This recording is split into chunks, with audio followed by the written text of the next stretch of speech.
भारतामधून आलेले तर सगळेच आहेत, पण किती लोकांना आपल्या गावची आठवण येते मला सांगा बरं, हात वर करा.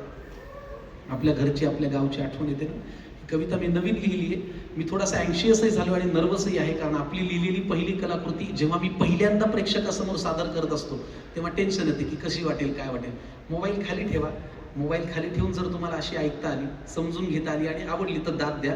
या कवितेच्या प्रत्येक कडव्याच्या शेवटच्या ओळीमध्ये आपल्या भोवतालच्या ज्या गोष्टी घडतात त्याच्याविषयी भाष्य केलेलं आहे. तर ते तुम्हाला पटलं, काही आठवलं की अच्छा हे याच्याविषयी म्हणतोय का, तर तुम्ही ते समजून घेण्याचा प्रयत्न करत राहा. बघा, तुम्ही आज अमेरिकेमध्ये आहात, छान नोकऱ्या करता, घर सांभाळता, गाव काही मनातून जात नाही. तर माझं तुमच्या सगळं, माझ्यासह सगळ्यांना म्हणणं आहे की उंच उंच उडताना जमिनीकडे पाहत जा. उंच उंच उडताना जमिनीकडे पाहत जा, वर्षाकाठी एकदा तरी गावाकडे जात जा. उंच उंच उडताना जमिनीकडे पाहत जा, वर्षाकाठी एकदा तरी गावाकडे जात जा. गावाकडे ते घर जिथं तू भोकाड पसरून रडायचा, धूळ मातीत खेळताना तू ढोपरावरती पडायचा. आता ह्याच्याकडे घटना म्हणून बघू नका, ही आपली पथ होती, ही आपली अवकात होती की उंच उंच उडताना जमिनीकडे पाहत जा, वर्षाकाठी एकदा तरी गावाकडे जात जा. गावाकडे ते घर जिथं तू भोकाड पसरून रडायचा, धूळ मातीत खेळताना तू ढोपरावरती पडायचा. दुसऱ्यांच्या लिंबा बोरीवर चोरून तू चढला होता, तुझ्या पायात रुतलेला काटा आईनं चटका देऊन काढला होता.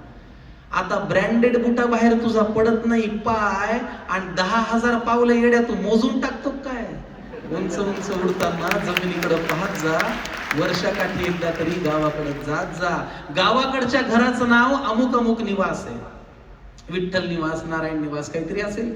गावाकडच्या घराचं नाव अमुक अमुक निवास आहे, जिथं लिफ्ट नसल चढायला पण गच्ची लई खास आहे.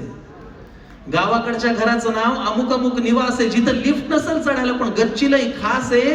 तिथलं शेजारी तुला न विचारता तुझा चहा टाकतं, तिथल्या डॉक्टरला नुसतं पाहिलं की तुला अर्ध बरं वाटतं. सिग्नल नसल पेटत तिथला, कच्चा असल रस्ता पण अख्खा गाव ओळखीचा आहे म्हणतात. बरं आहे का दोस्त? इथं ताटात जेवणार तुझ्या भरवशाचं नाही, शेजारी होतो खून आणि तू व्हिडिओ करतो काय. उंच उंच उडताना जमिनीकडे पाहत जा, वर्षाकाठी एकदा तरी गावाकडे जात जा. तुझ्या आजा आजीचा संसार बेट्या 50 वर्ष चालला, तुझ्या आजा आजीचा संसार बेट्या 50 वर्ष चालला. त्यांनी कम्पॅटेबिलिटी केली नव्हती चेक, पण दिलेला शब्द पाळला. तुझ्या आजा आजीचा संसार बेट्या 50 वर्ष चालला, त्यांनी कम्पॅटेबिलिटी केली नव्हती चेक, पण दिलेला शब्द पाळला. आता फिल्टर्ड प्रोफाईल वरती तू इमोजीनं भाळतो आणि मल्टिपल रिलेशनशिप्स नंतर तुला कमिटमेंटचा अर्थ कळतो. म्हणताना म्हणतो विदाउट यू आय विल डाय, आणि प्रेमात पडलेल्या माणसाला तुम्ही दरीत ढकलता काय. उंच उंच उडताना जमिनीकडे पाहत जा, वर्षाकाठी. आणि सगळ्यात शेवटचं कडवं जे आपलं गाव सोडून कुठेतरी मेहनत करतायत की आता स्वप्न पूर्ण करायला, सुबक आपल्यासह सगळे, आता स्वप्न पूर्ण करायला दोस्ता तू सतत जागा राहतो. आता स्वप्न पूर्ण करायला दोस्ता तू सतत जागा राहतो. कष्टानं करतो पैसा उभा आणि फ्लॅट मध्ये जातो. उभा आणि फ्लॅट मधला विरोधाभास लक्षात घ्या की आता स्वप्न पूर्ण करायला दोस्ता तू सतत जागा राहतो, कष्टानं करतो पैसा उभा आणि फ्लॅट मध्ये जातो. पण कितीही मोठ्या टॉवर पुढे सडा टाकता येत नाही आणि सोसायटीच्या मेंटेनन्स मध्ये काही वासुदेव येऊन गात नाही. कितीही मोठ्या टॉवर पुढे सडा टाकता येत नाही आणि सोसायटीच्या मेंटेनन्स मध्ये काही वासुदेव येऊन गात नाही. तुला शेजाऱ्याचं नाव माहित नाही, सोसायटी हाय फाय, आणि स्क्वेअर फीटनं घर घेतो मोजून, त्याला स्वप्नातलं म्हणतो काय.